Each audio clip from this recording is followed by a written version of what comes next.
Harlan Boyd snatched the auction paper right out of Miriam Vance's hand, in front of the whole town, crumpled it into a ball, and threw it at her feet. $70, he said, loud enough for everyone on the courthouse steps to hear. That's all you got left in this world, girl, and you just threw it into a swamp.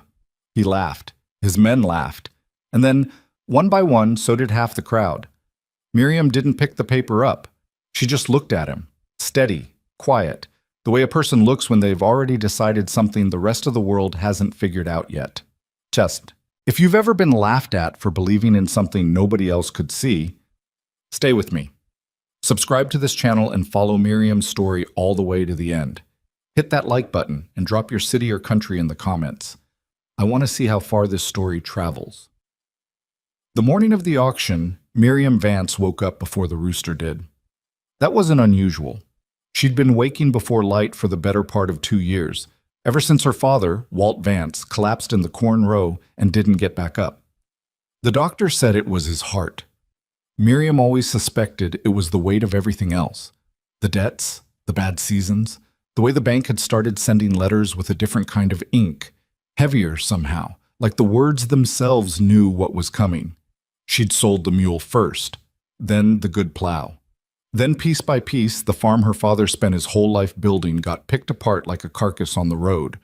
By the time the creditors finished, she had 43 acres of leased land that wasn't hers, a house with a bad roof, and a tin coffee can behind the kitchen floorboard with $70 inside it.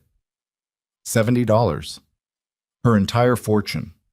The whole of everything her father had managed to hide from the men who came to collect. She was 24 years old. That morning, she put on her father's old work coat, the brown canvas one with the cracked left elbow, pulled her hair back, and walked the 3 miles into Coldwater with the auction notice folded in her coat pocket. She'd been watching that notice for 2 weeks. 70 acres. Parcel 14B on the county surveyor's map. Situated along the low side of Cutter's Ridge, bordered north by the creek and south by the old Pell Road that nobody used anymore. The listing said, marshy conditions, limited agricultural potential, sold as is. Everyone in Coldwater County knew what that meant. It meant nobody wanted it.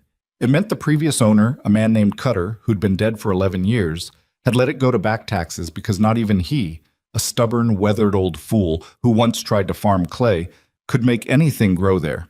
It was swamp, pure and simple. 60 acres of standing water, cattails, and reed grass taller than a man's head, with maybe 10 acres of high ground along the northern edge that was passable in dry months. The county had been trying to auction it off for 3 years. Nobody bid. Until Miriam.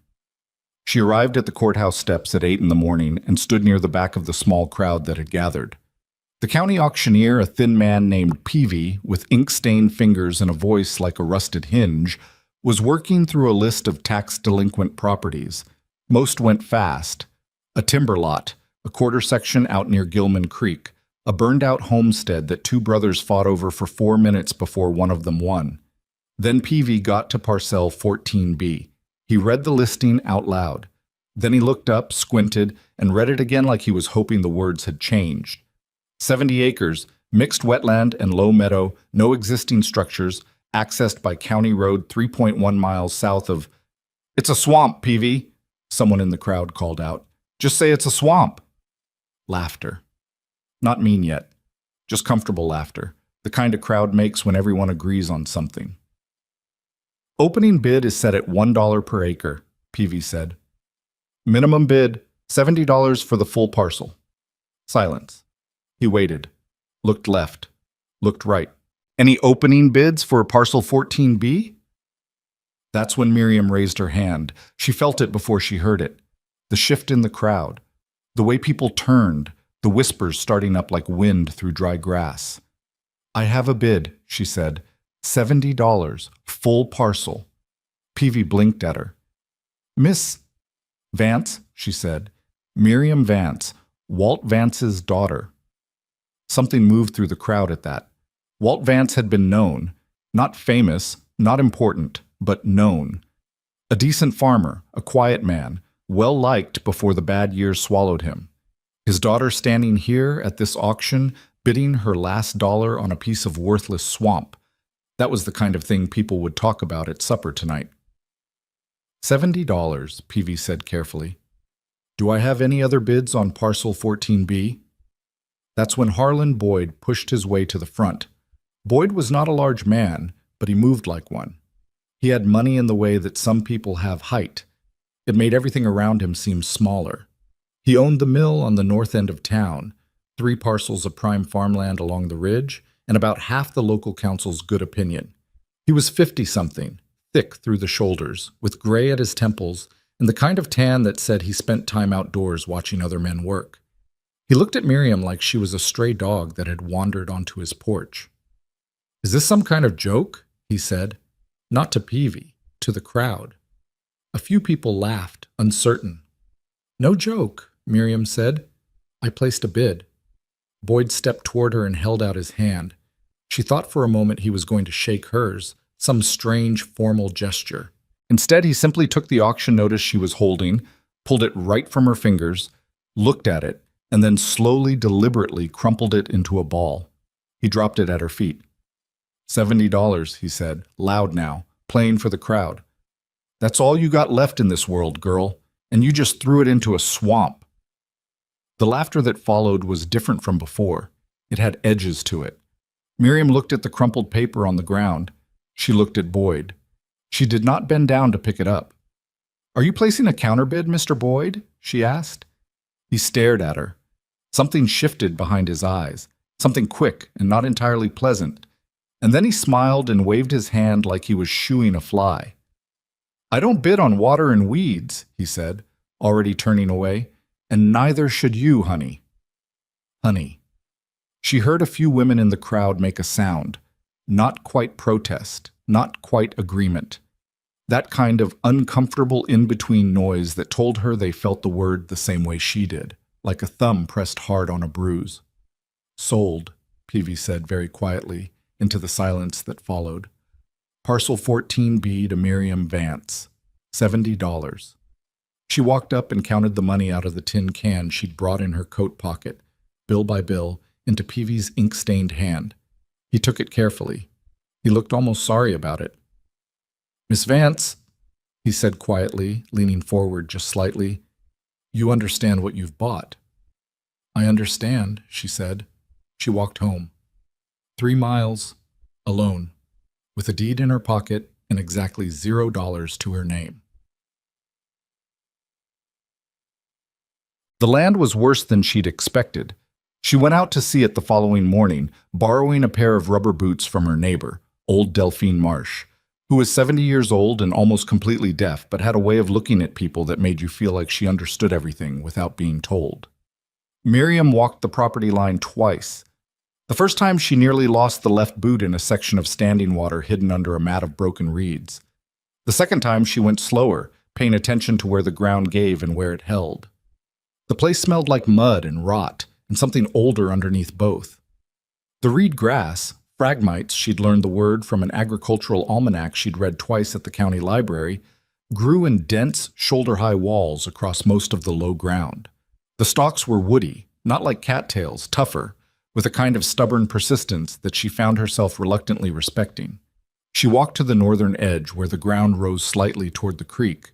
The soil there was darker, almost black. She bent down and pressed her fingers into it. It came up easily, rich-smelling. She stood up and looked back across the swamp. What are you? She thought. Not out loud.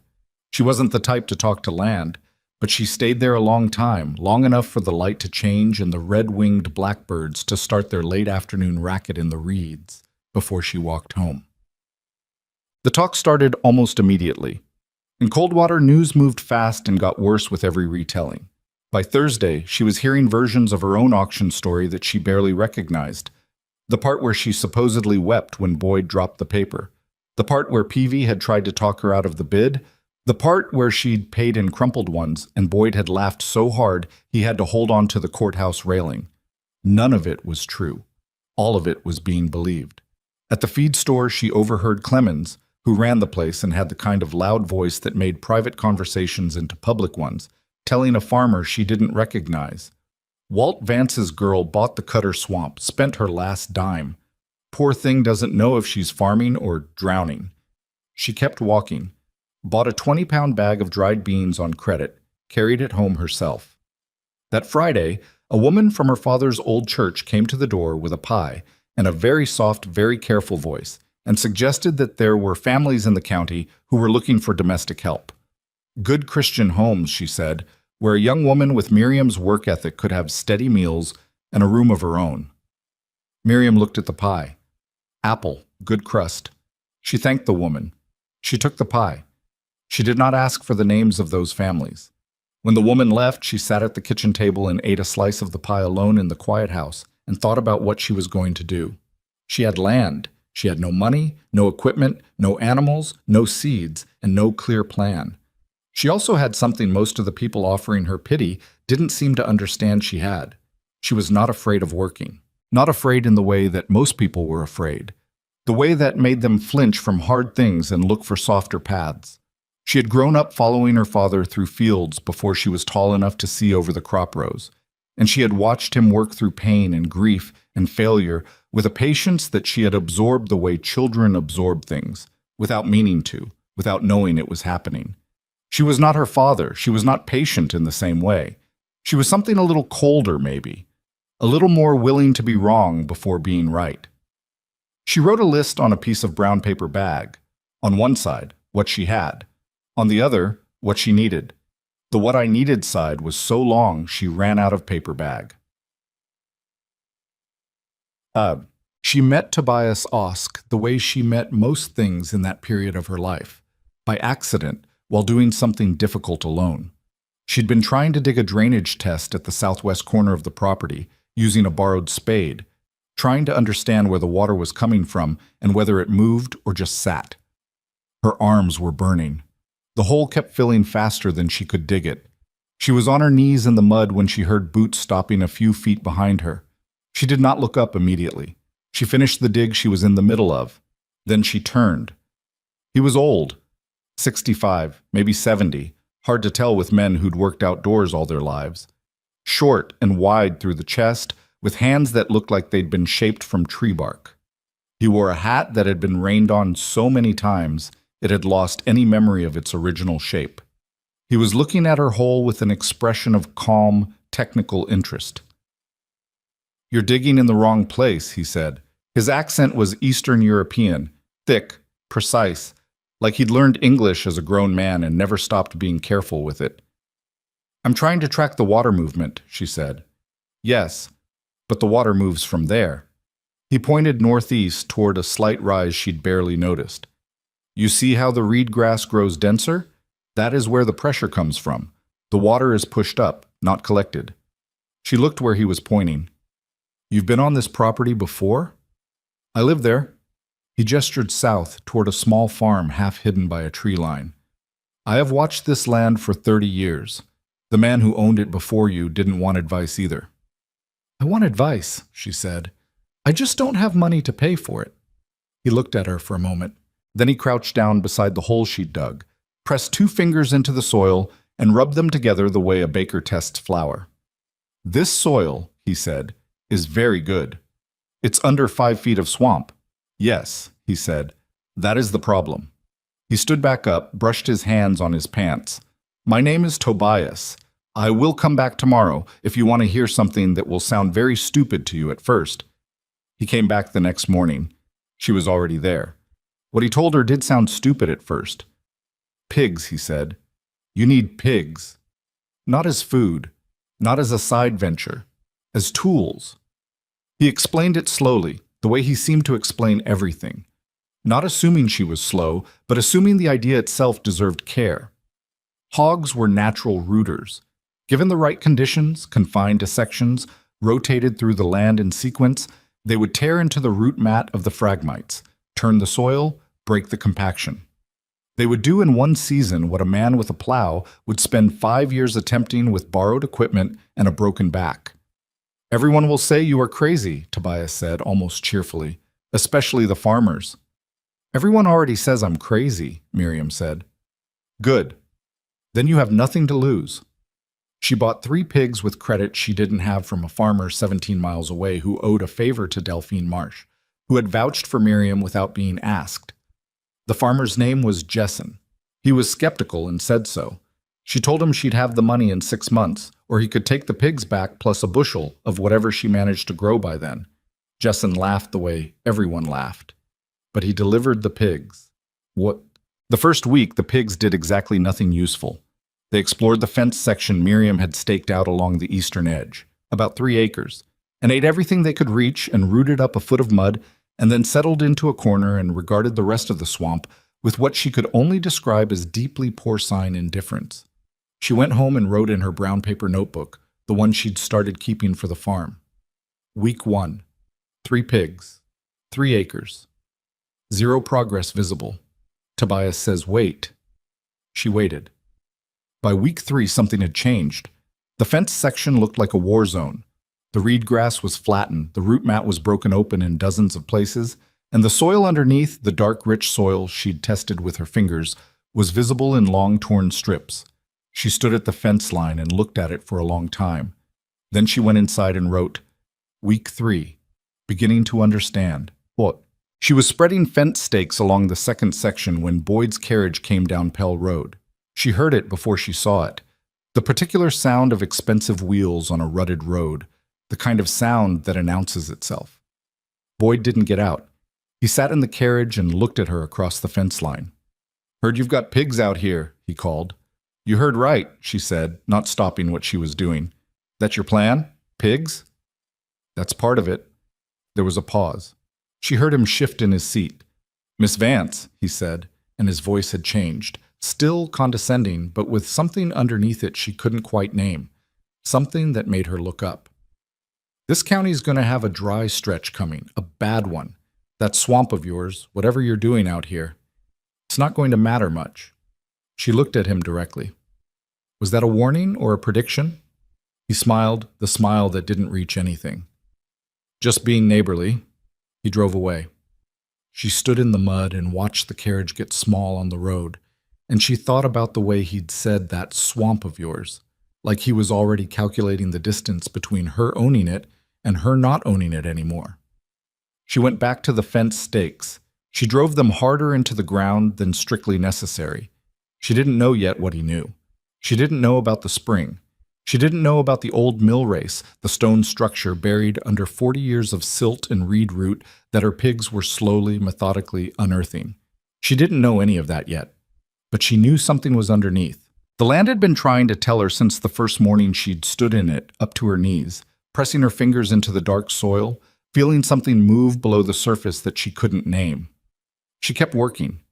She was very good at working toward things she couldn't see yet. That was, it turned out, the most important skill she had. The fence stakes she'd driven into the ground that afternoon stayed in her mind longer than they should have. Not the stakes themselves, the reason she'd driven them so hard. The way Boyd had sat in that carriage, not getting out, not coming close enough to be challenged, just watching from a comfortable distance with that smile that didn't move above his mouth. She'd been around enough men like him to know what that kind of watching meant. It meant he was counting something, running numbers in his head that she wasn't supposed to know about. She didn't sleep well that night. She lay on her father's old mattress. She'd kept it, sold almost everything else, but kept that, and listened to the house settle and thought about the word he'd used, neighborly, the way some men use that word like a hand resting on your shoulder that was just slightly too heavy. She got up at 4:30 and went back to the land. That was the winter of her second year on the property, and it was a hard one. Not catastrophic. No killing freeze that wiped out progress, no flood that reversed everything. Just the grinding kind of hard that doesn't make for dramatic stories, but wears a person down in ways they don't notice until one morning they look in the mirror and see something new in their own face. She'd moved 2 more sections of pigs through the eastern half of the property by then. Tobias came 3 mornings a week, always early, always with some specific observation that made her feel like an idiot for not having noticed it herself. He had a way of pointing out things without making the pointing feel like criticism. It was, she decided, the most useful social skill she'd ever encountered. You see this? He said one morning, crouching beside a patch of exposed soil where the third hog group had been working for 2 weeks. He was pointing at something she couldn't identify at first. A slight depression in the ground, a different color to the mud, a thin dark line running roughly northeast to southwest. I see dirt, she said. No, look at the edge there. You see how it's straight?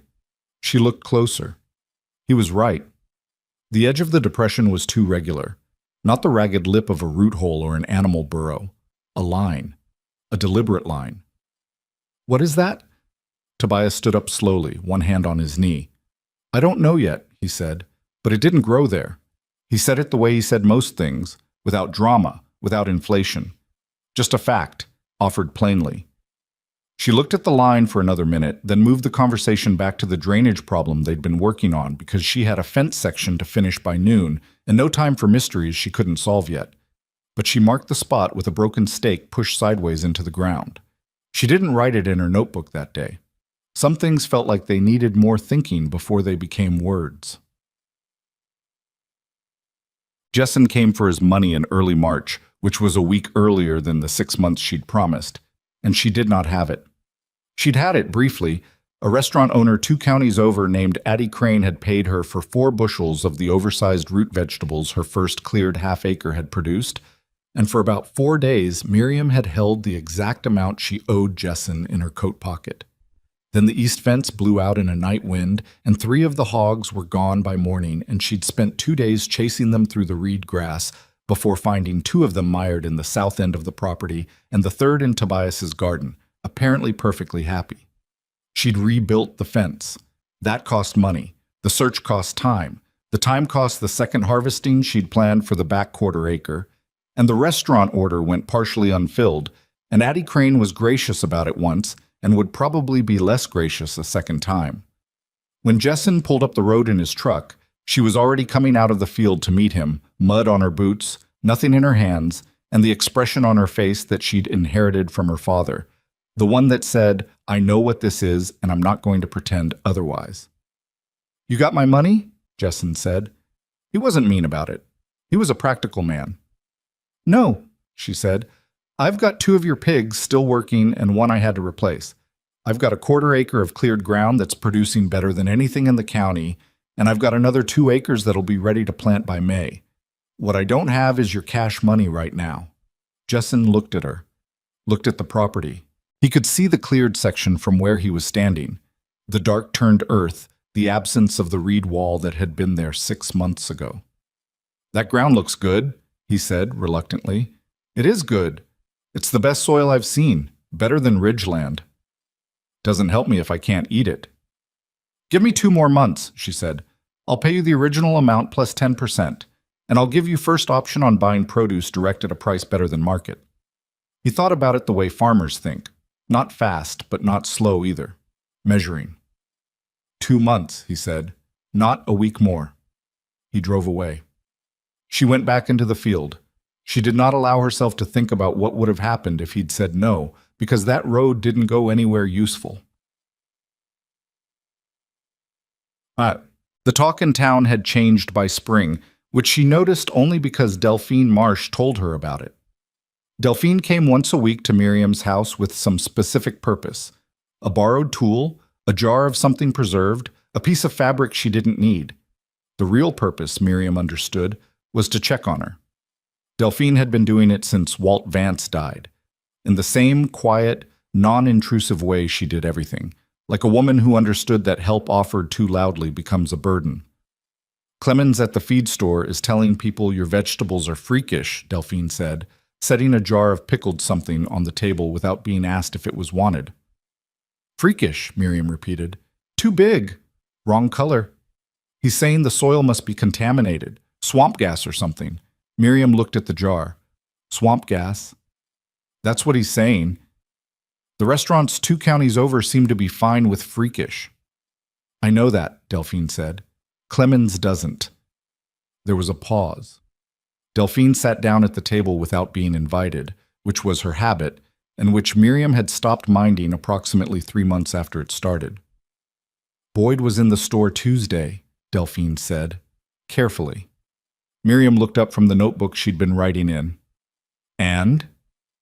He was asking about your water situation, whether you'd had trouble with the spring runoff backing up onto your property, what your drainage looked like. That's a strange thing for a mill owner to ask about a swamp he says is worthless. Yes, Delphine said. That's what I thought too. She left shortly after, taking nothing back with her, as usual. Miriam sat at the table after she'd gone and thought about what Boyd would want to know about her drainage for. She thought about the straight line in the soil that Tobias had found.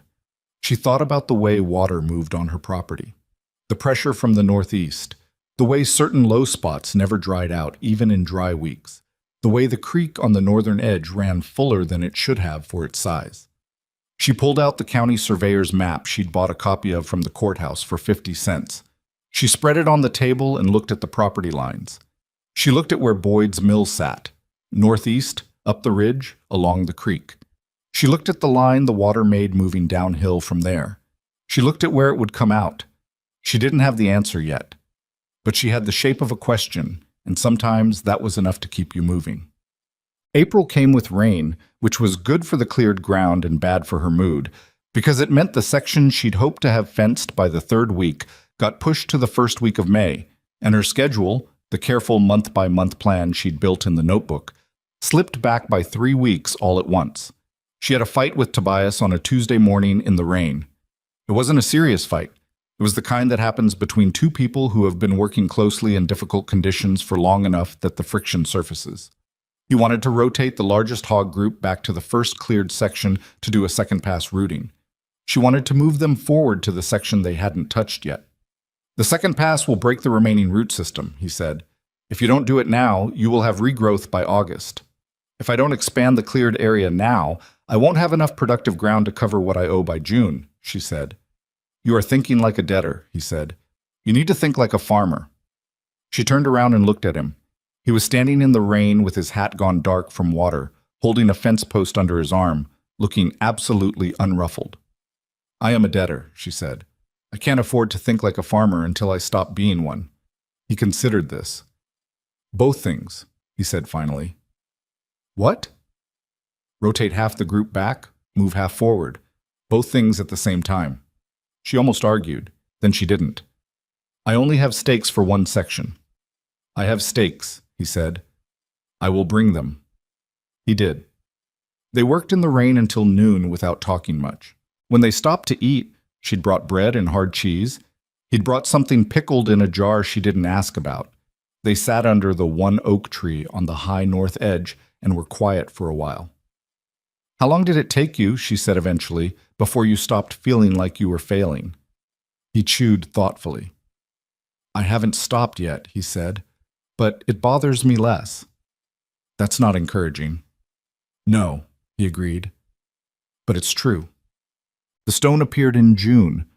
She was working the southeast section herself. Tobias was dealing with a sick animal at his own farm. When her spade hit something that wasn't root and wasn't rock in the ordinary sense. Too regular. Too flat on the top surface. She cleared around it carefully, not rushing, the way she'd learned to work when she didn't know what she was looking at. It was a cut stone.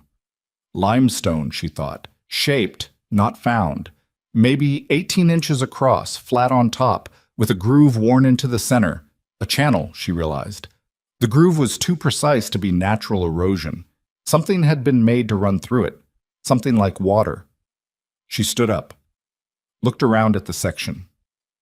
Thought about where Tobias had found the straight line in the soil 4 months earlier, and she walked northeast 30 paces and dug. Another stone. Same cut, same groove. Slightly tilted by settling, but the same unmistakable channel down its center. She dug 2 more test holes in a line continuing northeast. 2 more stones. She stood in the mud with the spade in her hands and understood, slowly, what she was looking at. A race. A mill race. The channel that fed water to a mill wheel. Buried under the swamp, under 40 years of silt and reed root and standing water, running northeast toward the ridge, toward where Boyd's mill sat. She stood there for a long time. A red-winged blackbird screamed at her from the reed grass, and she didn't move. The spring. The pressure from the northeast. The water that never dried up on this land, no matter how dry the season got. The reason this particular swamp never drained, not because the water sat still, but because something underground pushed it up, kept it full. There was a source, an active source, and it had been feeding this land for generations, maybe longer, through a system that someone had built and then forgotten. She thought about Boyd asking Clemens about her drainage. She thought about Boyd sitting in that carriage on the Pell Road with that smile. She thought about the word neighborly. She did not run. She walked back to the high ground at the north edge and sat with her back against the oak tree and breathed until her heart stopped hammering. Then she thought clearly and carefully about the fact that she had found something significant on her own land, that she had no idea what it was worth yet, and that she was going to be very careful about who she told. She told Tobias the next morning. Only Tobias. He listened without expression. When she finished, he was quiet for a moment, and then he said, "How many stones?" "4 confirmed, maybe more. The line runs northeast." He was quiet again. "The old cutter mill," he said finally. "What?" "There was a mill on this land before Cutter's time, before any of the current families. I heard about it from the man I bought my farm from, who heard it from someone older. A mill that used an underground spring. The family who built it died out, and the land was sold and the mill flooded when the race was blocked. Nobody was left who remembered where it was." "Boyd's family," she said. Tobias looked at her. "I don't know." "But someone knows. Someone's been looking." He picked up his coffee cup, the dented one he always brought, and held it for a moment without drinking. "You need to have this surveyed," he said, "officially, with documents." "I can't afford a surveyor." "What you cannot afford," he said, "is to not have one." She knew he was right. She spent the next week figuring out how to pay for it, which involved a conversation with Addie Crane that she found deeply uncomfortable and which resulted in a promissory agreement that she was not happy about, but that was better than the alternative. The surveyor came on a Thursday. He was young and professional and said very little beyond technical observations, which she appreciated. He confirmed 4 cut limestone blocks in a linear arrangement on a northeast bearing. He measured. He documented. She paid him with money she'd promised to Jessen and then spent a sleepless night recalculating how to cover that gap. She got the survey documents notarized the following Monday and locked them in the tin coffee can where her father's $70 had been. She did not tell anyone else. She kept working. The pigs kept rooting. 3 weeks later, they uncovered 2 more stones and a 5th, and then a section of intact channel wall nearly 6 feet long, still standing, solid as the day it was built. She went home that night and sat at the table and thought about the drought that Boyd had mentioned, casually, back in the fall, like it was just weather talk. This county's going to have a dry stretch coming. A bad one. Not a prediction. She understood that now. A warning delivered to someone he already considered defeated. A man dropping information he had no fear of her understanding because he'd already written the ending of her story in his own head. She pulled out the county map and the survey notes and looked at them together for a long time. The underground spring, wherever it originated, was feeding her land with enough pressure to keep 60 acres in standing water through dry summers. A mill race of that size and construction would have been able to channel that flow significantly. Enough to power a mill, certainly, but also enough, controlled properly, to irrigate land for miles in a drought year. She thought about what that would be worth in a county where every other farm was depending on rain.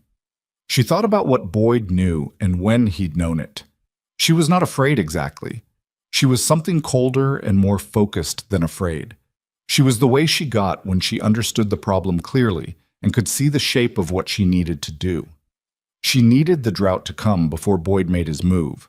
Not because she wanted the drought, because the drought would make the spring visible to everyone, and visible things were harder to steal quietly. She went to bed. She slept better than she had in months.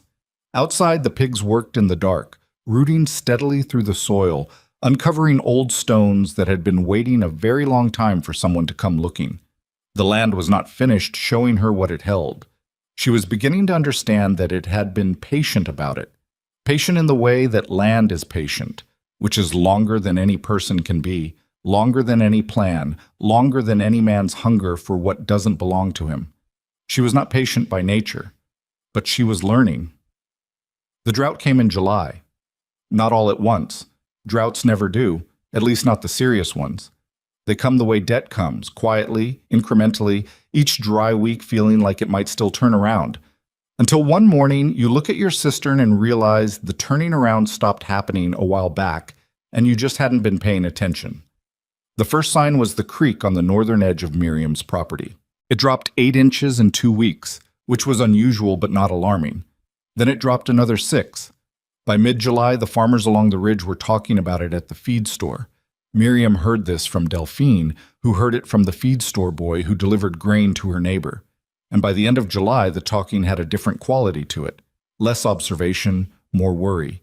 Miriam's land didn't dry out. That was the thing. Her cleared sections, the 40-plus acres she'd spent 2 years fighting the swamp to uncover, stayed dark and moist while the fields around her cracked and lightened. The underground spring that she now knew was feeding her property from somewhere deep in the northeast ridge, kept pushing water up through the soil at the same steady pressure it always had, drought or no drought. Her crops didn't slow. If anything, they grew faster, the roots finding moisture 3 feet down while every other farm in the county was rationing what was left in their wells. She did not talk about this publicly. She kept her produce deliveries to Addie Crane and 2 other restaurant accounts she'd built up over the winter. And she kept her prices steady and fair, and she did not invite visitors to walk her property and see what was happening there. But people noticed anyway. People always notice when one piece of ground stays green while everything around it goes yellow. It was a farmer named Pell, no relation to the road, just the same unlucky name, who came to her door first. He was 60, weathered in the way that meant he'd seen bad seasons before, but recognized this one was different. He took his hat off when she opened the door, which told her he was there to ask something, not tell something. "Miss Vance," he said, "I've got winter wheat in the ground and my well's down to 4 feet. I'm not going to make the season." She looked at him. She didn't invite him in yet. "What are you asking, Mr. Pell?" "I'm asking if you've got water to spare, for purchase. I'm not asking for charity." "What are you offering?" "Cash money. Whatever's fair." She thought about it. She had water. She had more water than she knew what to do with, the spring pushing it up reliably through the network of stone channels her pigs had been uncovering piece by piece through the summer.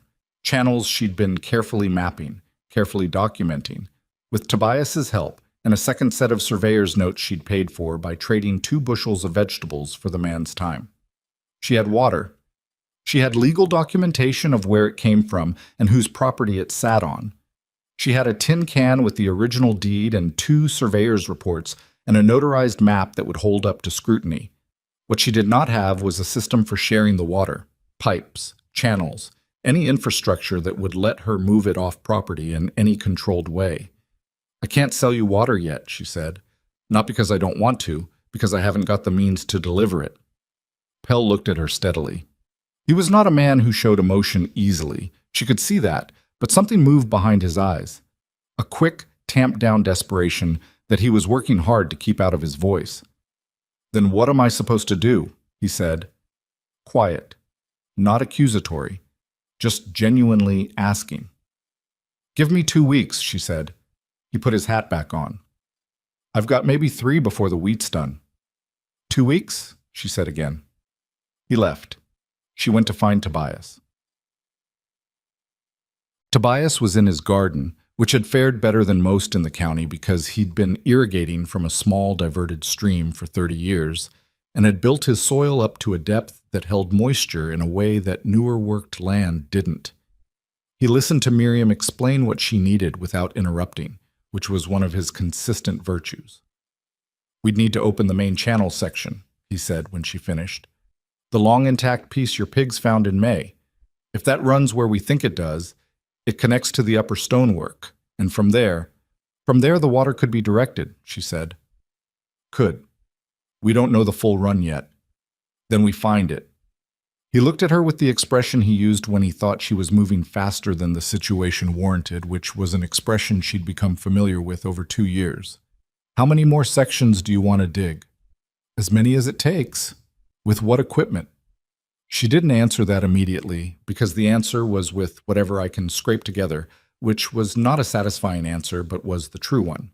She'd paid Jessen in full the previous month, the original debt plus the 10% she'd promised, plus a standing arrangement for produce, and she had a small reserve that she'd been refusing to spend, holding it for emergencies. This, she decided, qualified. "I'll hire 2 men for a week," she said. "Dig test trenches along the northeast line. Map what we find. 2 men for a week will cost, I know what it'll cost." He was quiet. Then, "You also need a lawyer." She looked at him. "Why now?" "Because the drought has started," he said.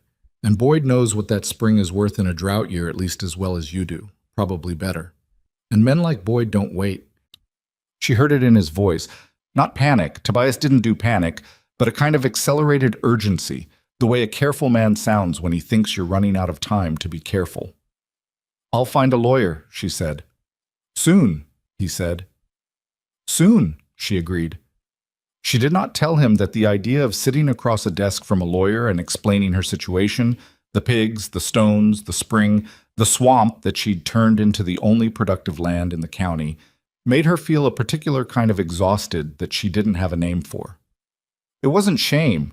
It was closer to the anticipation of being underestimated again, which was its own kind of tired.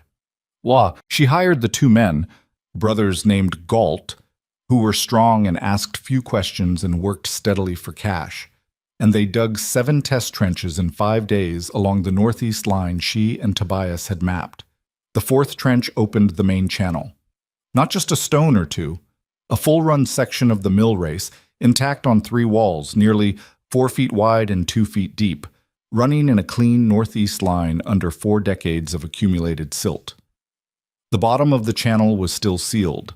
The stonework was old, but the construction was meticulous. Whoever built this had known what they were doing, had built it to last, and it had lasted.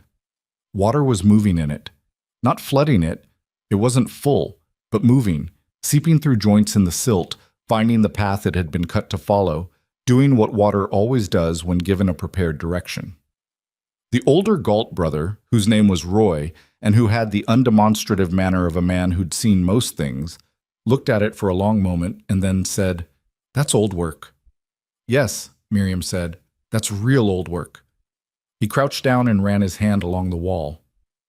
This stone was cut and set. "Who built this?" "I'm trying to find out," she said. Roy looked at her, then at the channel, then back at her. "You got documentation that this is on your property?" "Yes," she said. "I have the survey, I have the deed, I have everything." He nodded slowly. "Good," he said, in a way that suggested he understood exactly why that mattered. The 2nd trench, dug 2 days later, found where the channel connected to a wider basin.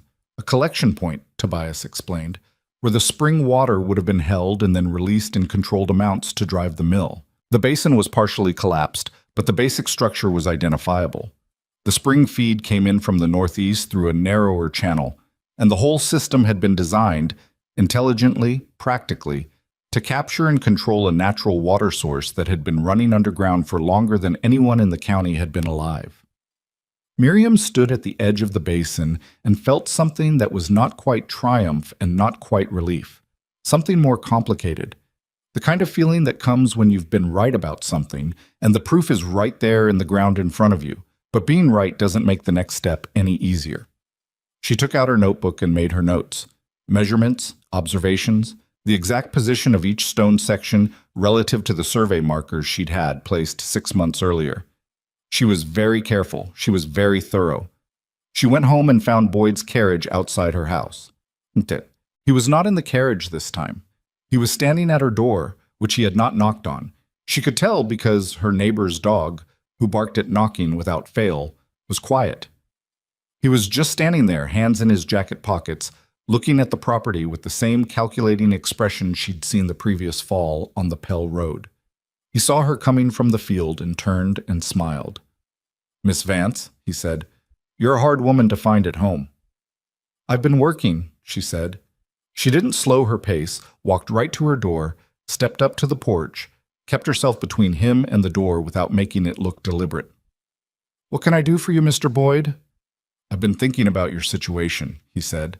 The smile stayed in place. "The drought is hurting a lot of people. Good people, farming families, folks who've been in this county for generations." "Yes," she said, "it has." A woman in your position, he said, working alone, no real capital, property that's... He paused, recalibrated, coming along. I'd hate to see circumstances become too difficult. What kind of circumstances were you thinking about? He reached into his jacket and produced an envelope, set it on the porch railing between them. I'm prepared to offer you $4,000 for the property. Full parcel, as is. That's a significant return on your investment. She looked at the envelope, did not touch it. $4,000 was more money than she had ever held or expected to hold. She understood that. She also understood that a man who had ignored this land entirely for 20 years and called it worthless 6 months ago did not arrive at a woman's door with $4,000 out of neighborly concern. The land isn't for sale, she said. His smile shifted, just slightly. That's a generous offer, Miss Vance, given what the land was. Given what the land is now, she said. It's not for sale. A pause. Long enough that she could hear the dry wind moving through the field. That particular sound that drought wind makes. Thinner than regular wind somehow. Like the air itself is rationing. I understand you've been doing some digging, he said. Out in the southeast quarter. She looked at him directly. Said nothing. I wonder what you found out there, he said. You wonder, she said. Or you know. That landed. She saw it. A quick tightening around his eyes. Something pulled back and reassembled. But she'd seen it. I'm just a neighbor making a fair offer, he said. Think about it. $4,000 you could start over somewhere better than a swamp. Thank you for coming by, she said. She picked up the envelope and held it out to him. When he didn't take it immediately, she set it on the railing and went inside. She stood inside the door with her back against it and listened to his footsteps on the porch. Listened to him pick up the envelope. Listened to him walk to the carriage and the sound of wheels on the road, going away. Then she sat down on the floor with her back against the door because her legs had decided they needed a moment, which she allowed them, briefly, before she stood back up and went to find the tin can. Well, the lawyer's name was Hargrove. He was 53, ran a two-man practice in the county seat, and had the kind of organized mind that she recognized and respected even when it came in a package she didn't particularly warm to. He was formal in the way of a man who used formality as distance, and he looked at her over his glasses with an assessment that she understood and endured without comment. She laid out everything on his desk. The deed, the 2 survey reports, the photographs she'd taken of the stone structures using a camera she'd borrowed from the county library's extension office, the notarized map, the notebook with 2 years of dated observations. He went through it methodically. She sat and watched him and kept her hands still in her lap. The mill race, he said finally, looking at the survey overlay. You have confirmation this entire structure sits within your property boundary? The surveyor confirmed it on 2 separate visits, she said. The main channel run, the collection basin, and the spring feed point are all within the legal boundary of Parcel 14B. Boyd's property line, Hargrove said, tracing a finger on the map, ends here, northeast of the ridge. Yes, the spring originates on my land, not his. Hargrove took his glasses off and looked at her without them. Miss Vance, do you have any reason to believe Boyd has knowledge of this structure? She told him about the carriage on the Pell Road, the drought comment, the question to Clemens about her drainage, the $4,000 offer. Hargrove was quiet for a moment. The offer itself isn't evidence of anything improper. I know that, she said, but timing is. He put his glasses back on. Has Boyd made any public claim to water rights on your property? Not yet. Yes, but you believe he's preparing to? I believe he's been preparing to since before the drought started, she said. I think he knew about the spring. I think he let the property sit at auction for 3 years waiting for the right moment to acquire it quietly. I think when I bought it instead, he decided to wait and see if I'd fail.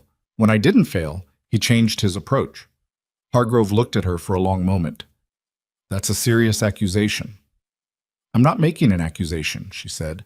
I'm explaining what I think so you can tell me how to protect what's mine. He nodded slowly. We need to file a formal claim on the water rights and the historical structure before he does. If he has any documentation, family records, historical deeds, anything that could establish prior claim to the mill or the spring, We need to find it first and understand what we're working with. How long will that take? Filing the claim, 2 days. Researching the historical record. He looked at the map again. The mill you've uncovered, if it predates current land surveys, there may be territorial era records. That could take weeks. The drought is active now, she said.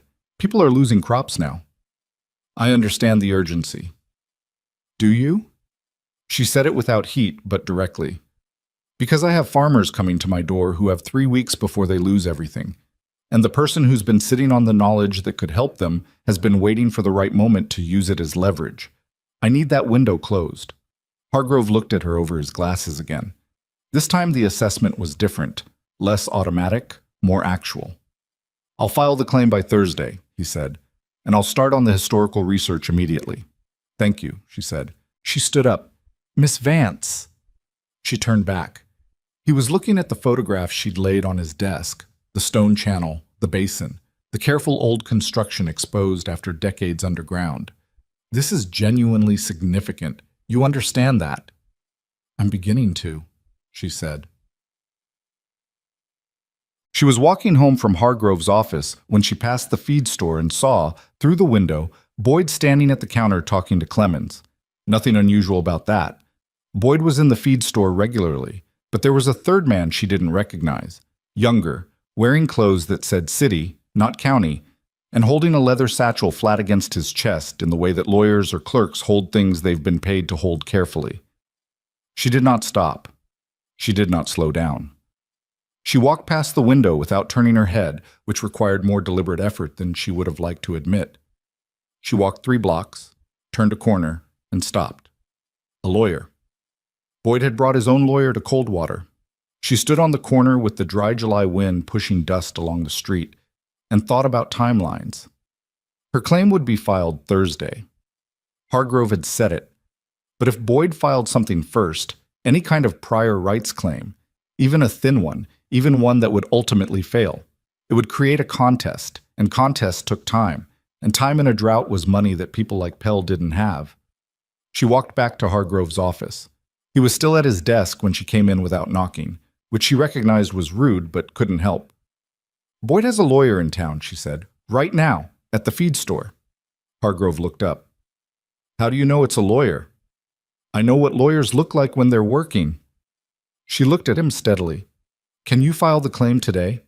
He held her gaze for a moment. Then he pulled the paper he'd been drafting toward him and picked up his pen. Come back in 2 hours, he said. Masem. The claim was filed at 4:15 on a Wednesday afternoon, which was 17 minutes before the county clerk's office closed for the day. Miriam sat on the bench outside the clerk's office and watched people come and go on the main street of the county seat, and felt a particular kind of hollow that comes after sustained effort. Not empty exactly, but wrung out, like a cloth that's been twisted as tight as it'll go. Tobias found her there. She'd sent word through Delphine about what was happening, and he had driven the 7 miles into town in his old truck without being asked, which was very like him. He sat down next to her on the bench, didn't say anything immediately. That was also very like him. It's filed, she said. Good. Boyd's lawyer was at the feed store this afternoon. I know, I saw the truck on my way in. He looked at the street. He's moving faster than you expected. Yes, because the drought is real now and everyone can see your land is still green. He said it plainly, without drama. He's run out of time to wait. She nodded. She was thinking about the basin she'd uncovered, the spring feed, the movement of water she'd spent 2 years learning to read. She was thinking about all the things she knew about that land that Boyd couldn't, because he'd never stood in it up to his knees in the mud, never driven stakes through its worst sections in the rain, never argued with it and lost and come back the next morning and argued with it again. He's going to claim his family built the mill race, she said. Can he prove it? I don't know. Hargrove is researching the historical record. What do you know about it? Tobias asked. She looked at him. What do you know about it? You said you'd heard stories. He was quiet for a moment. The man I bought my farm from, his name was Henner. He'd been in the county since before Boyd's father. He told me the mill race was built by a family called Dressler. German family, original settlers. The Boyds came later. They married into the Dressler property, but the mill was already failing by then. The spring had been blocked somehow, the race flooded, and the Dresslers had already left. Boyd's people inherited the land above the ridge, not the mill, not the water. She stared at him. "You knew this." "I knew a story an old man told me 40 years ago," he said carefully. "I didn't know if it was true." "It would explain why Boyd doesn't have documentation of building it," she said. "He can claim family connection. He can claim his family worked it. But if the Dresslers built it, then it predates any Boyd claim," Tobias said. She sat very still on the bench. "Tobias," she said, "did Henner have papers, records, anything written?" He thought about it for a long time. "He kept everything. He was that kind of man, but he died 20 years ago, maybe more. His daughter took his things. She moved south." "Do you know where?" "I know her name," he said. He said it slowly. "Whether she's still there or whether those papers still exist, I don't know." She stood up from the bench. Her legs were steady now. The hollow feeling was gone, replaced by something more directed. The feeling of having found the next thing to do, which was always, for her, better than any other feeling. "Tell me the name," she said. He told her. She wrote it in her notebook. She looked at it for a moment. Then she looked up at the sky, where the drought sun was still high and hot, and entirely indifferent to the problems of small counties and contested water rights and the legal battles about to begin between a stubborn young woman and the most powerful man in the valley. The land was green back on Parcel 14B. The spring was still pushing water through stone channels that the pigs had uncovered and the drought had made precious. Somewhere south of here, in a house belonging to a woman whose name she now had written in her notebook, there might be papers that an old man named Henner had kept because he was the kind of man who kept things. That was the next thing. So that was what she would do. She walked back to where Tobias had parked his truck. "How far south?" she asked. He told her. She calculated what she had in the tin can at home, subtracted what she'd promised Jessen this month, and figured she could make the drive and back on what was left if she didn't stop anywhere she didn't have to. "I'm going Friday," she said. Tobias looked at her the way he sometimes looked at her. Not quite pride, that wasn't exactly the right word for what it was. More like recognition, like seeing something he'd expected to appear and finding, when it finally did, that it was exactly what he'd thought it would be. "Drive carefully," he said. "The roads south are bad in dry weather." "The roads north are bad in wet weather," she said. "I'm used to bad roads." She got in on the passenger side, and he started the truck, and they drove back toward Coldwater in the long late light of a drought afternoon. And neither of them talked much. But it wasn't an uncomfortable quiet. It was the quiet of two people who understood what the next week was going to require, and were each, in their own way, getting ready for it. The drive south took 4 hours on roads that were exactly as bad as Tobias had warned. Washboard gravel that rattled her borrowed truck's chassis until her back teeth ached, 2 sections of road where the drought had cracked the surface into something resembling a dry riverbed, and one long stretch of county highway where the pavement had buckled from heat and someone had simply painted a warning sign and left the buckle there for the next several seasons, apparently. She drove with the window down because the truck's ventilation was mostly theoretical and the dry air came in hot and smelling of dust and burnt grass. And she drank from a water canteen she'd filled that morning and thought about what she was going to say to a woman she'd never met who had no particular reason to help her. The name Tobias had given her was Lena Schraft, née Henner. She lived in a town called Baxter's Mill, which was a name that struck Miriam as either ironic or appropriate, depending on how things went. Tobias had been able to provide a street name from memory. The address had come up in a letter Henner had dictated to him near the end, something about a property matter, but not a house number, so she was driving toward a town she didn't know to find a woman on a street she had a name for and nothing else.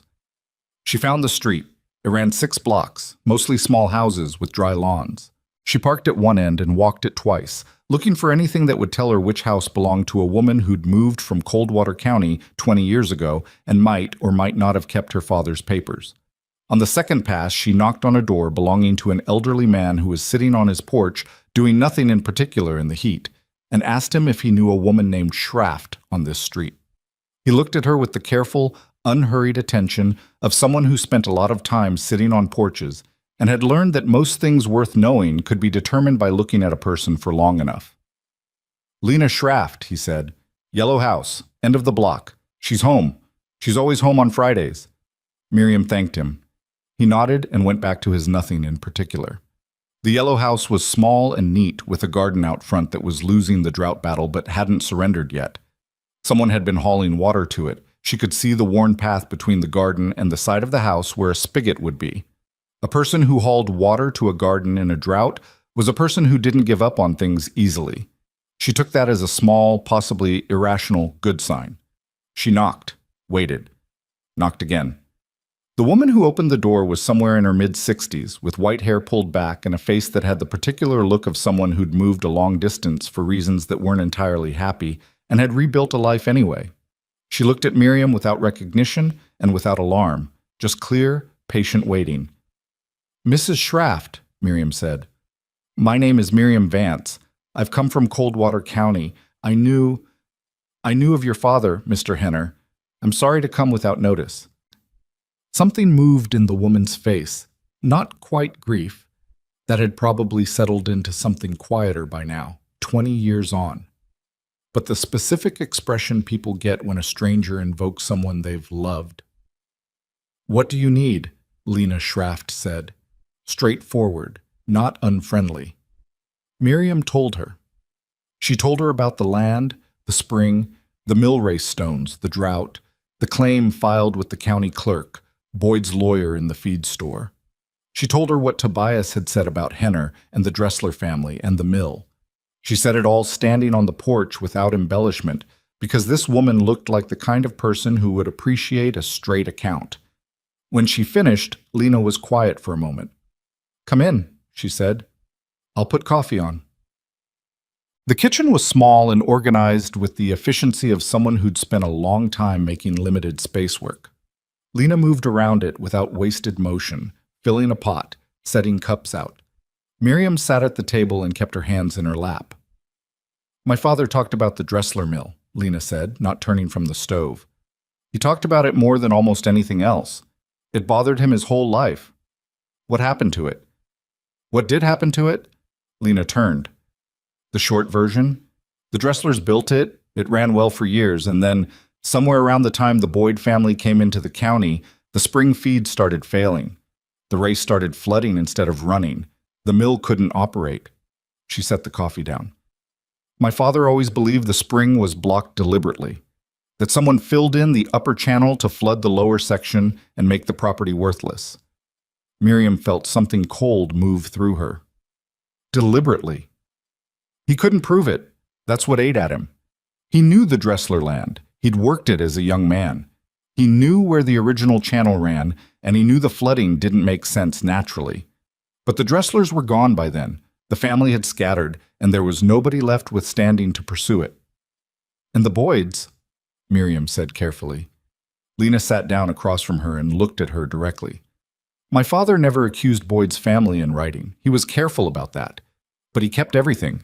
Maps, notes, a letter from a Dressler grandson he'd corresponded with for years. And he kept a document that the Dressler grandson sent him." She paused. "The original construction record for the mill race, signed by the builder, dated." Miriam's hands tightened on her cup.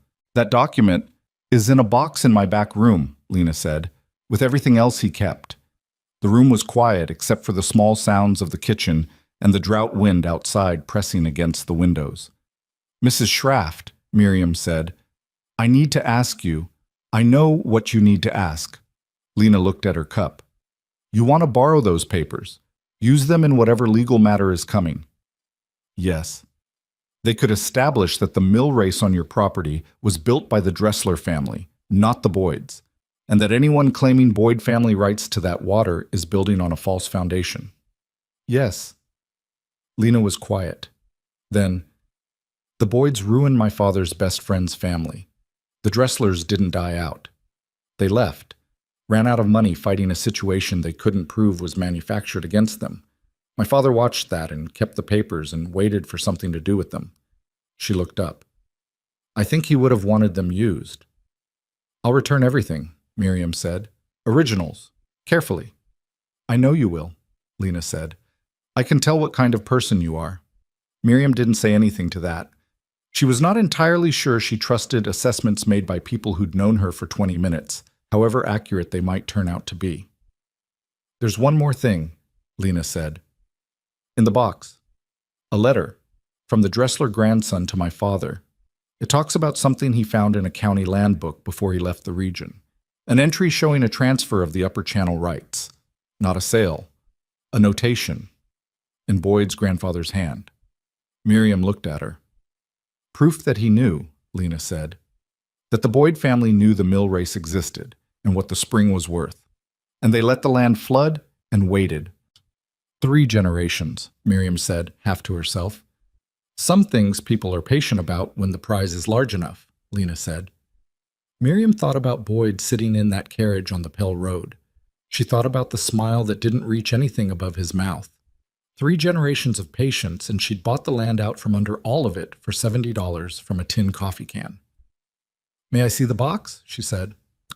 She drove back to Coldwater the same day, arriving after dark with a wooden box carefully wrapped in 2 of her own shirts sitting on the passenger seat, and she did not stop until she reached Hargrove's office, where she knocked until the light came on upstairs, and Hargrove appeared at the door in his bathrobe, looking exactly as annoyed as a man woken at 10:30 on a Friday night had a right to look. He looked at her, looked at the box, let her in. She laid everything out on his desk under the lamp and talked him through what it was. He read slowly. He was one of those people who read with absolute stillness, which she found she could respect even when the stillness was making her want to pull the pages toward her and point at the parts he needed to see faster. He finished the construction record first. He set it down. He read the letter from the Dressler grandson. He set that down. He read the notation copy, the entry from the county land book in Boyd's grandfather's hand, and he set that down, and then he sat for a moment with his hands flat on the desk. This is substantial, he said. I know. If this is authenticated, so the construction record especially, it can be authenticated, she said. The Dressler grandson is still alive. He's the one who sent it to Henner. Lena Schraft has his last known address. Hargrove looked at her over his glasses. You've been thorough. I've been learning that not being thorough costs more than being thorough, she said. He was quiet another moment. Boyd's lawyer filed a preliminary claim this afternoon. I received notice when you were on the road.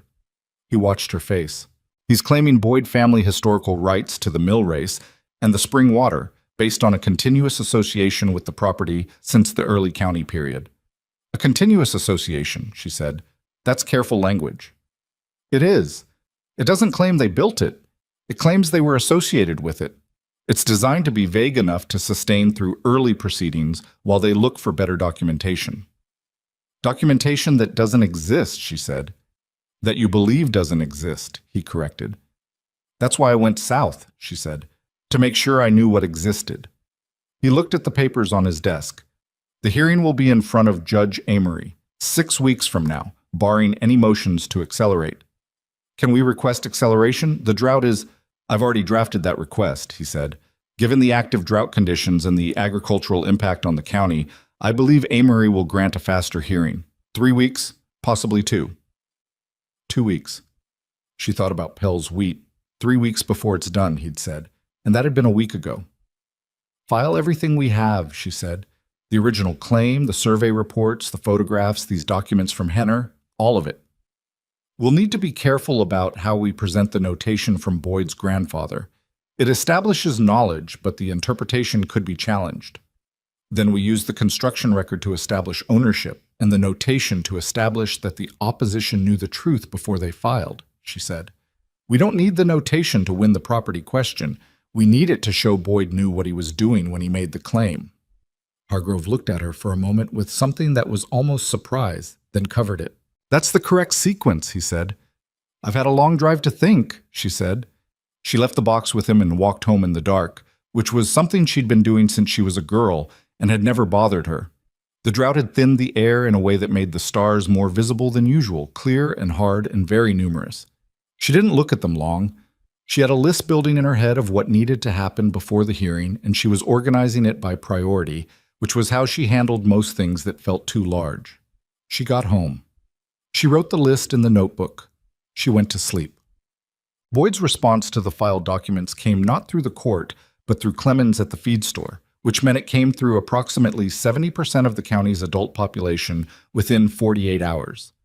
What Clemens said, and several people brought this to Miriam's attention, because small counties are thorough about this kind of information distribution, was that the Vance girl had gone down south and dug up some papers from an old crazy man's dead collection, and that Boyd's lawyer had people who could prove those papers were unreliable, and that the whole thing was going to be over quickly, and the court would see that Miriam Vance had about as much legal standing as the pigs she used for farming.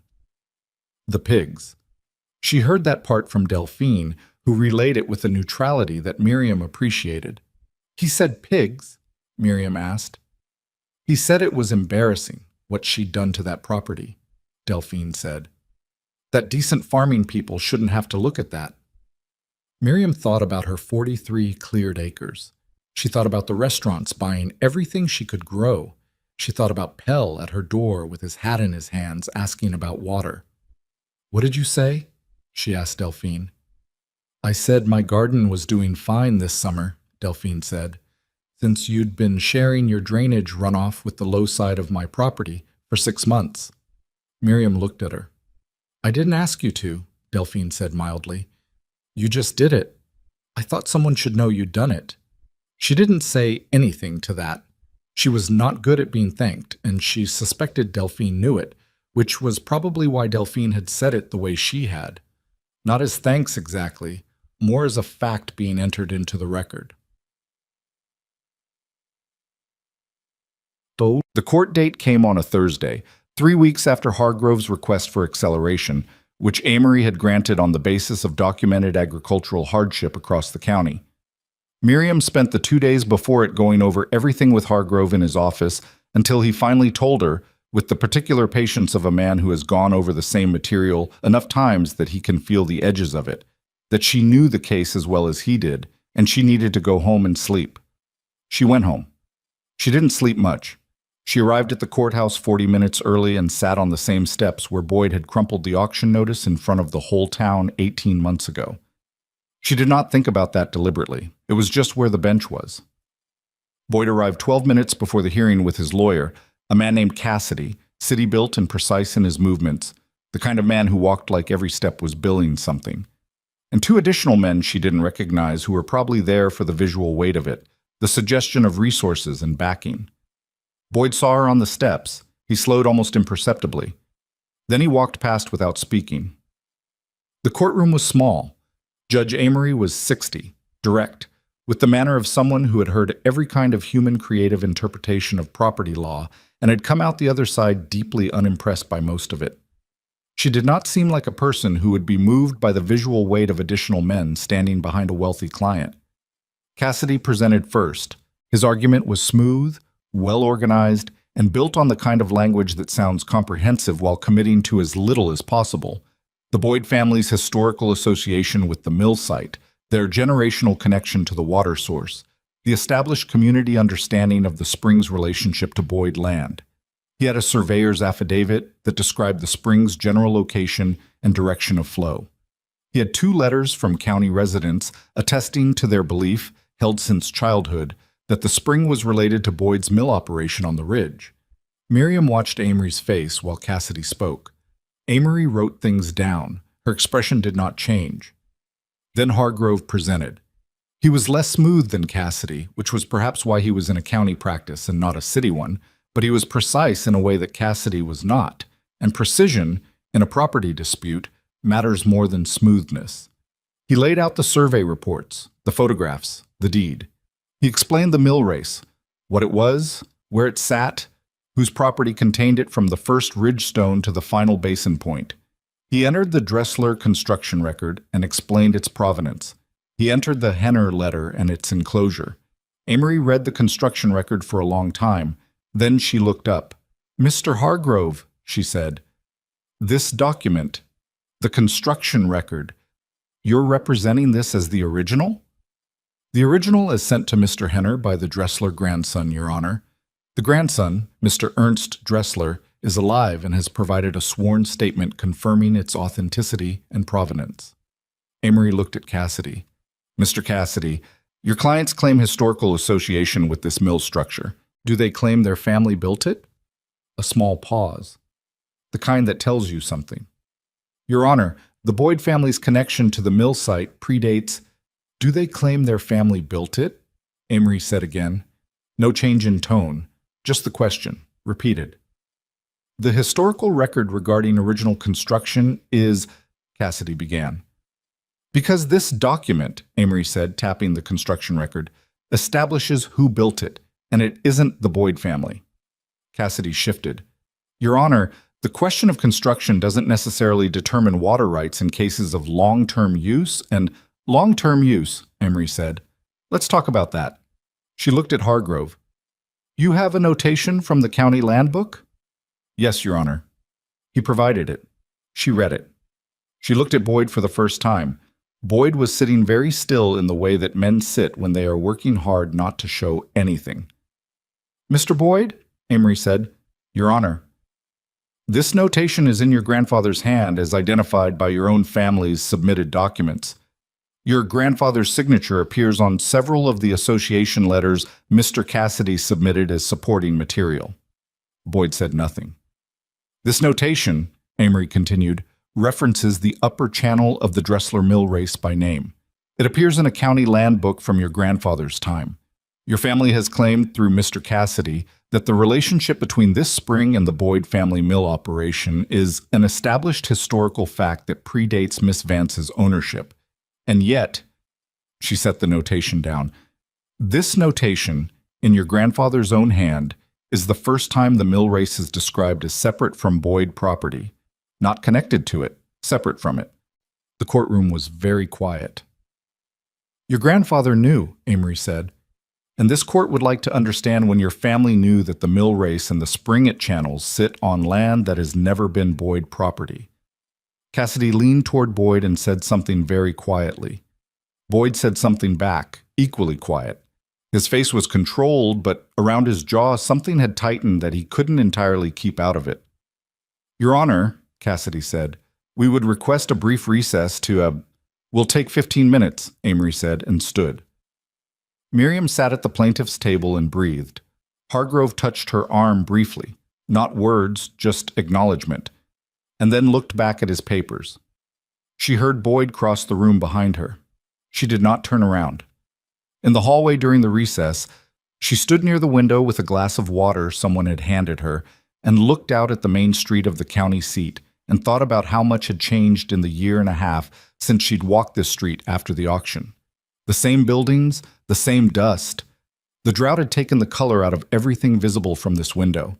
The grass, the trees at the edge of the lot, the far hills, everything pale and dry and a little desperate, except her land. Green back on parcel 14B, fed by a spring that had been waiting under silt and reed root for someone to come along and understand it. She heard Boyd behind her in the hallway and turned because she was not going to have her back to him. He was alone. Cassidy was still in the courtroom, presumably reorganizing his strategy. Boyd looked at her with the first expression she'd seen on him that was entirely unmanaged. Not the carriage smile, not the courthouse performance. Just a man looking at a situation that hadn't gone the way he'd planned it. You went down south, he said. You found the Henner papers. Yes, she said. How'd you know about Henner? Someone who knew your county better than you thought they did, she said. He was quiet for a moment. I'm going to offer you $8,000, he said. Right now, for the property. Full resolution, no further proceedings. No, she said. 10. No. He looked at her. The thing she'd always seen behind his eyes, the calculation, was still there, but underneath it now was something raw. Not panic, but something close to the recognition that he'd misjudged the situation in ways that were going to cost him. You understand what you're doing, he said. It wasn't quite a question.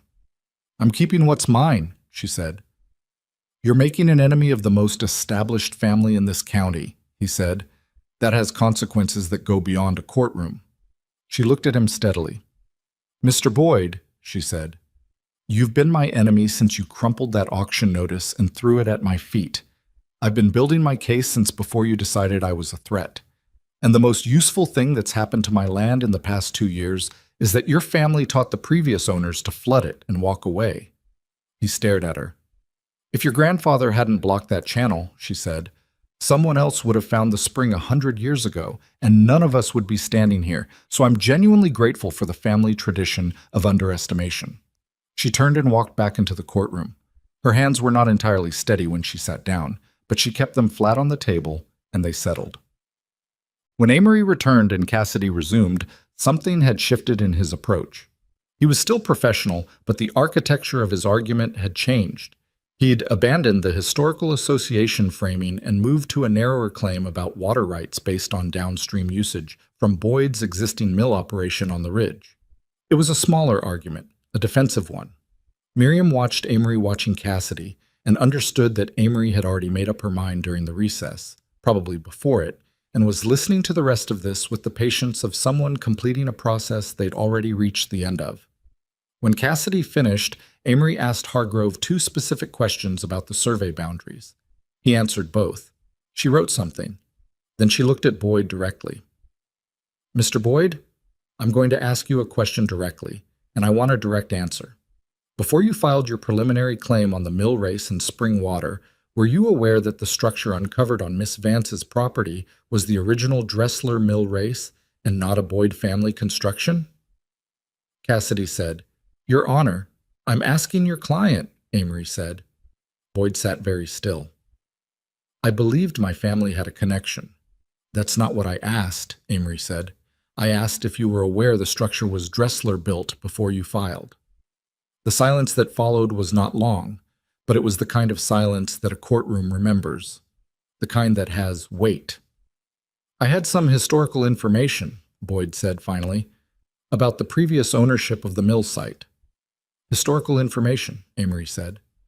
"Yes, I believe you did." She wrote something. "I believe this court has seen sufficient documentation of what that historical information consisted of, and sufficient evidence of when your family came to possess it." She looked at both tables. "The claim filed by Mr. Boyd's representatives is denied," she said. "The mill race structure, the spring that feeds it, and all water rights thereto sit within the legal boundaries of Parcel 14B as owned by Miss Miriam Vance. Miss Vance's water rights claim is affirmed. Mr. Boyd's preliminary claim is dismissed with the notation that the court finds the filing was made with knowledge of its insufficient foundation." She closed the folder. "We're adjourned." The gavel came down. Miriam sat with her hands flat on the table and did not make any sound. She heard chairs moving, voices starting up, the particular noise of a courtroom releasing its tension. She heard Cassidy say something clipped and quiet to Boyd. She heard Boyd say nothing back. Hargrove put his hand briefly on the table next to hers, not touching, just present, which was somehow exactly right, and then started gathering his papers. She stood up. Her legs were steady this time. She picked up her notebook and her copy of the survey report and walked out of the courtroom into the corridor and then out the front door into the drought sunlight, which was hot and hard and absolutely indifferent, same as it always was, same as it would be tomorrow. Pell was waiting outside. She hadn't known he'd come. He had his hat in his hand, same as when he'd come to her door, and he looked at her face and seemed to understand what the answer was before she said it. "It's yours," she said. He nodded, looked down at his hat. "My wheat," he said. "I'll have something for you by the end of the week," she said. "We'll work out the terms." He nodded again. He still didn't put the hat on. He just stood there for a moment like a man deciding whether to say something difficult, and then he said it. "I laughed at the auction when you bid." She looked at him. "I know. I'm sorry for that." "I know," she said again. It was all she had for that, but she meant it. She did know, and she held it without particular bitterness, because the accounting she kept wasn't that kind. He put his hat on and walked to his truck.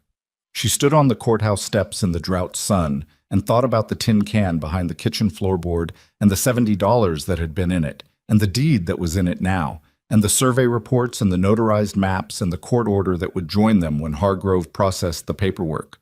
The most powerful man in the county had just lost to a woman with a tin can and some pigs. She didn't let herself feel too much about that yet. There was still too much to do.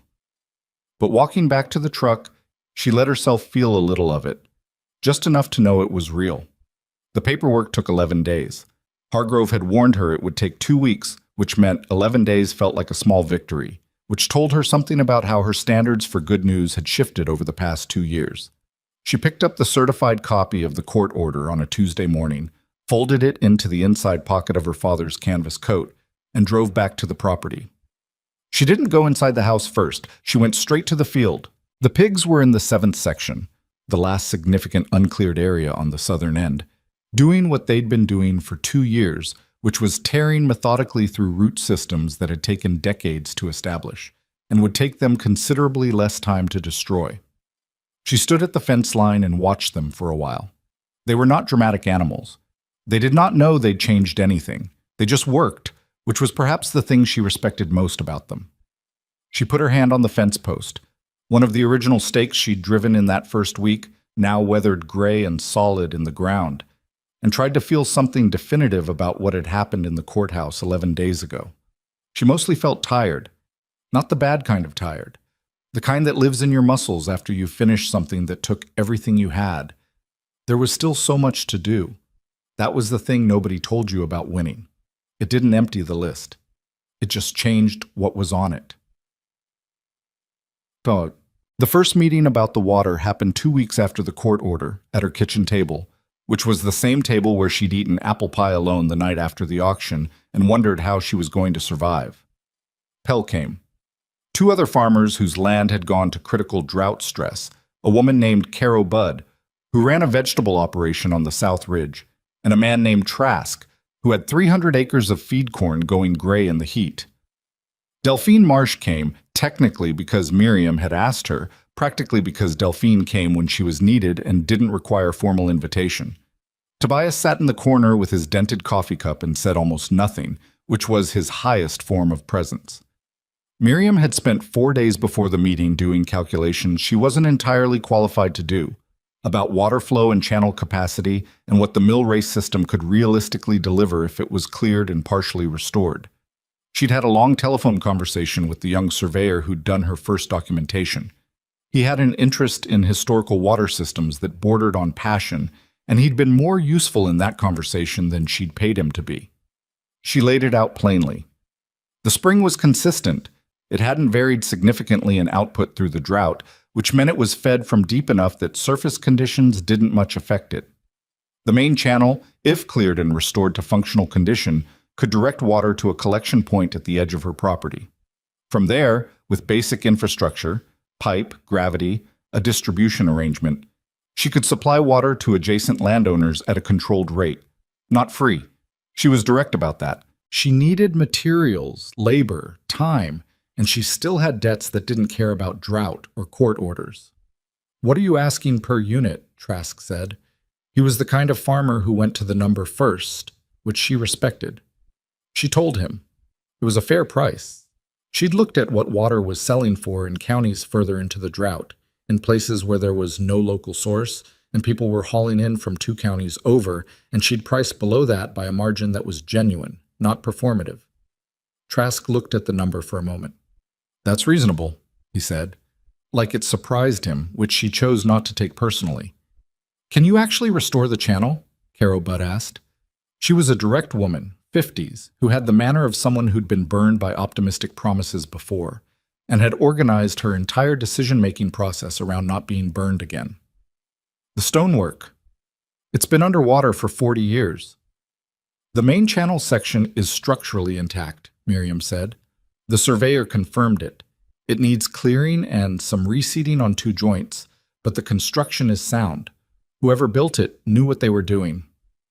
"The Dresslers," Pell said. He'd been quieter than usual. He said it with the slight weight of a man who'd grown up hearing stories about families that had been run out of a county and was only now understanding the full version of one of those stories. "The Dresslers," Miriam confirmed. "What about Boyd?" Trask said.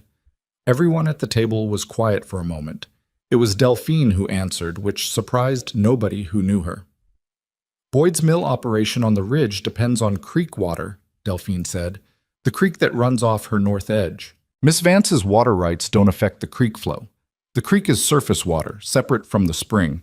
Boyd loses nothing he was legally entitled to. She paused. He loses what he was trying to take. That's different. Trask looked at Delphine with something like impressed wariness. You a lawyer? I'm a 70-year-old woman who reads carefully, Delphine said. Carol Budd made a sound that was almost a laugh. The tension in the room didn't disappear exactly, but it shifted into something more workable. I'm in, Caro said. Whatever the arrangement looks like, I'm in. Pell nodded.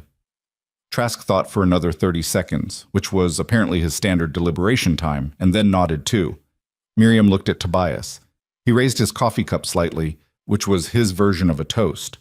She wrote the agreements down in the notebook, the same brown notebook she'd started the day she bought 3 pigs on credit from a skeptical farmer 17 miles away.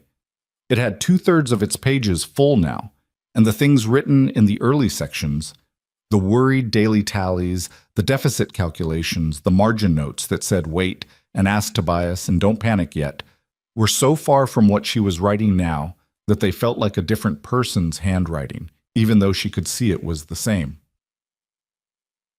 But the restoration work took the rest of the summer and into early fall. It was not smooth, it was not organized in the way that projects are organized in retrospect, when you're telling the story and you can compress the frustrating middle part.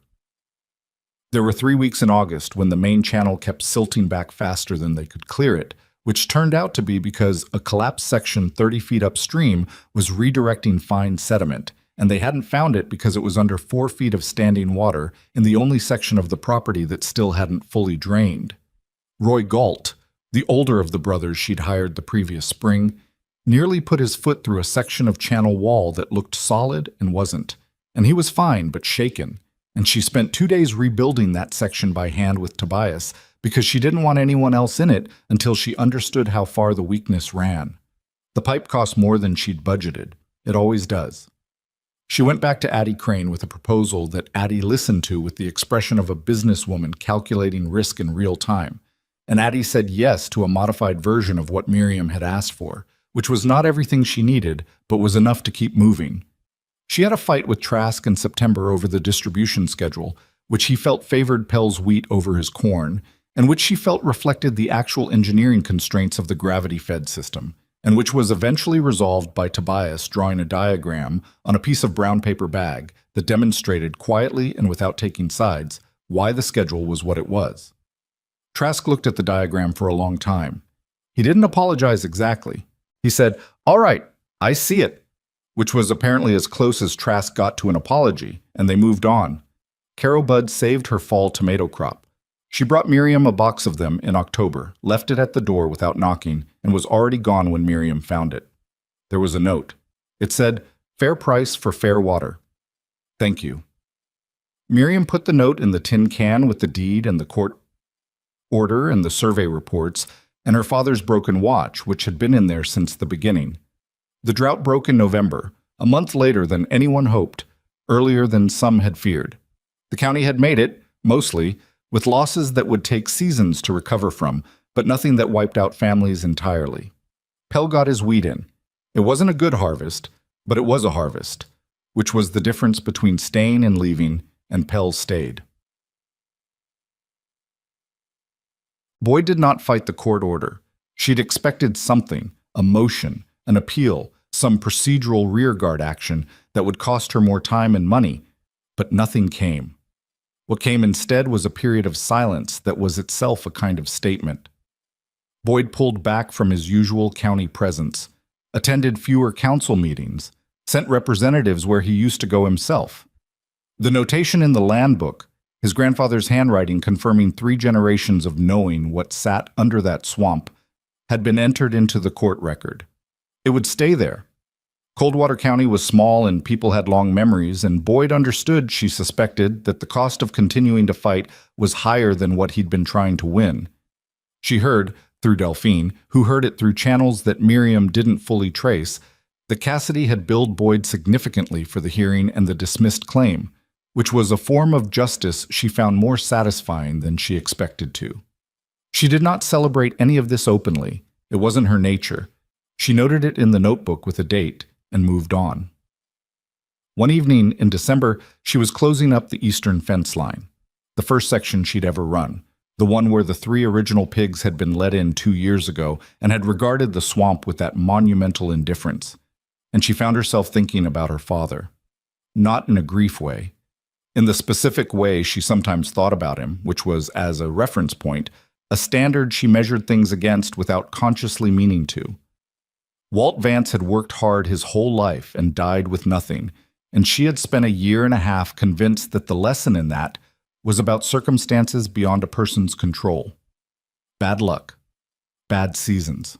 The way the world pressed on certain people more than others. She understood now that was only part of it.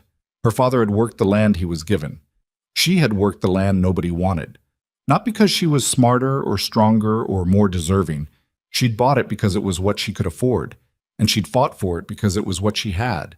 And somewhere inside both of those facts was something she was still trying to articulate clearly, even to herself. She latched the gate on the empty first section. The pigs had moved through it twice now. The soil was black and deep, and producing better than anything she'd grown up watching her father tend, and stood there in the December cold with her hands in the pockets of his canvas coat. She missed him in the uncomplicated way you miss someone when you're standing somewhere they never got to see. Date. Tobias came for dinner that Sunday, which had become a loose habit somewhere around month 8 of their working arrangement and had never been formalized or discussed. He brought something in a jar. She made soup from root vegetables she'd grown in the 3rd cleared section. They ate at the kitchen table and talked about the spring feed output and the plan for the next growing season and whether the restored channel's north spur could be extended another 40 feet without losing pressure, which was a technical question she didn't have a definitive answer to yet. After dinner, he pushed his empty bowl toward the center of the table, his signal that a meal was finished, and looked at her with the expression she'd never entirely been able to categorize. Not pride, something adjacent to it. "You're planning to expand," he said. It wasn't a question. "I want to double the cleared acreage by next fall," she said, "and I want to bring 2 more farms into the water agreement, the Bud parcel and maybe the old Hensley ground on the west side."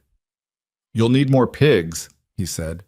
"I'll need more of everything," she said, "but I know how to get it now." He was quiet. "You know something," he said. "I thought when I told you about the pigs, you would try it for a few months and then give up and call it a failure. Most people give up on things that look foolish." She looked at him. "You thought I'd give up?" "I thought it was likely," he said without apology. "I didn't know you well enough yet." "And now?" He thought about it in the way he thought about everything, slowly and honestly. "Now I think the thing I underestimated wasn't your stubbornness. It was your patience. You are not a patient person by nature, but you learn to be patient about specific things. That's harder than being naturally patient." She sat with that for a moment. She wasn't sure she agreed with all of it, but she recognized enough truth in it to take seriously. "Tobias," she said, "why did you help me? In the beginning, you didn't know me. I was a stranger who'd bought a swamp." He looked at the table. "I watched that land for 30 years, he said. "I knew what was in it. I watched the cutter man own it and do nothing with it, and the county let it sit, and I thought, someone should know. Someone should do something with what's there." He turned his cup in his hands. "Then you came. You were 24 years old and you'd spent your last dollar, and you were digging test holes in the mud alone." He paused. "I thought if she's willing to dig test holes alone, she deserves to know what she's digging in." She didn't say anything for a moment. "The land told you," she said, "before it told me." "The land doesn't tell anyone anything," he said, with the directness he reserved for things he actually believed. "The land just is. People pay attention or they don't." He looked at her. "You paid attention." She stood up and started clearing the bowls because she was not good at sitting still inside large feelings, and movement helped. "Stay for coffee," she said. "I'll stay for coffee," he said. Spring came early that year, the way it sometimes does after a hard winter. Like the cold had said everything it had to say and saw no reason to continue. The creek on the north edge came back full. The cleared fields came up dark and ready. The first section of restored mill race carried water through the channel, with a sound that she heard one morning in late March, standing at the basin edge. A low, continuous movement, purposeful and old, water going where it had been built to go. She stood there and listened to it for a long time. Pell brought his nephew out in April to help with fence work, and the nephew was 19 and asked a lot of questions about the pigs and the soil and the water system with the particular hungry curiosity of someone who hasn't been told yet that certain things aren't possible. She answered every question. She showed him the original fence stakes, now 3 years old and settled deep. She showed him the first section, the one the 3 original pigs had worked, and let him feel the soil, the same way Tobias had let her feel it on the first day. He pressed his fingers in and looked up at her. "How deep does this go?" "Keep digging and find out," she said. He smiled. She didn't, but almost. There are things people say about determination that make it sound noble and clean, like a flag someone holds up against the wind. Miriam Vance did not experience it that way.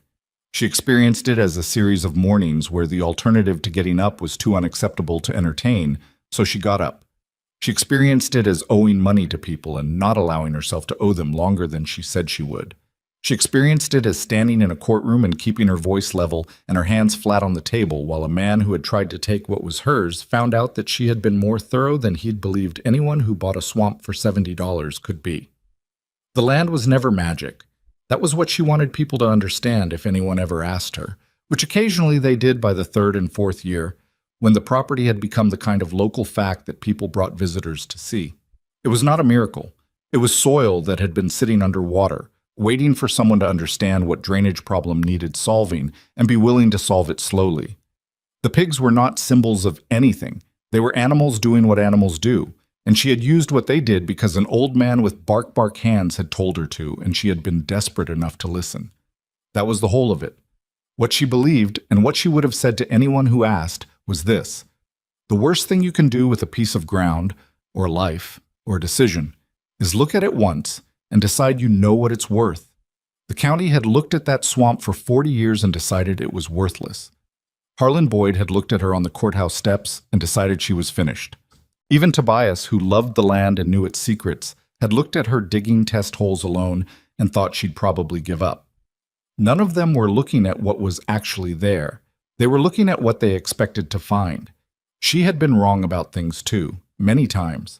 She'd miscalculated costs, misread her own capacity, fought Tobias on decisions where he'd been right, and she'd been stubborn past the point of useful. She was not the hero of a clean story. She was a woman who had been left with nothing and had made a series of exhausting, imperfect choices that had accumulated into something that looked, from the outside, like success. From the inside, it looked like years of mud and repair and early mornings and the particular sound of a courtroom going quiet at exactly the right moment. It looked like a tin can behind a kitchen floorboard with a broken watch and a deed and a court order inside it. It looked like Tobias in her kitchen on Sunday evenings, something pickled in a jar, talking about water pressure and soil drainage with the steady engagement of a man who had found, at his age, the thing that made late afternoons worthwhile. It looked like Delphine Marsh leaving a pie at her door 18 months ago and her eating a slice of it alone and deciding that she was not going to be the person who took the soft path. By the 4th year, the property was the most productive agricultural land in the county. By the 5th, 3 of the farms in the water agreement had added acreage, and 2 more had joined, and the restored mill race was considered a minor regional landmark by anyone interested in that kind of thing. Harlan Boyd sold his county properties in the 5th year and moved somewhere no one tracked closely. She heard about it from Delphine, who noted it the same way she noted most things, plainly, without drama, as a fact entering the record. Miriam wrote it in the notebook, gave it 1 line, closed the notebook, went back to work. The last section of the property, the southwestern corner, the deepest part of the original swamp, the part that had stood in water the longest, was cleared in the fall of the 5th year. The pigs finished it in 6 weeks. The soil underneath was the darkest, richest ground on the entire property, which made a kind of sense. The things that have been submerged the longest sometimes turn out to be the most worth uncovering. She stood at the edge of that last cleared section on an October afternoon with the harvest smell in the air and the restored channel running steadily somewhere below the tree line, and she thought about the $70 in the tin can and the broken watch and the auction notice Boyd had crumpled at her feet. She had not forgotten any of it. She did not intend to. She was 30 years old, and the land was hers, and the water was hers, and the work that remained was the kind she could see clearly. Not the desperate survival-level work of the beginning, but the building kind. The kind with a direction and a reasonable estimate of what it would take. That was not nothing. That was, in fact, everything. She walked back up to the house in the October light. Inside the kitchen, the tin can sat behind the floorboard where it always had. The notebook was on the table. The next morning would come early, the same as always, and there would be something that needed doing, the same as always. She put the kettle on. She sat down. She opened the notebook to a new page.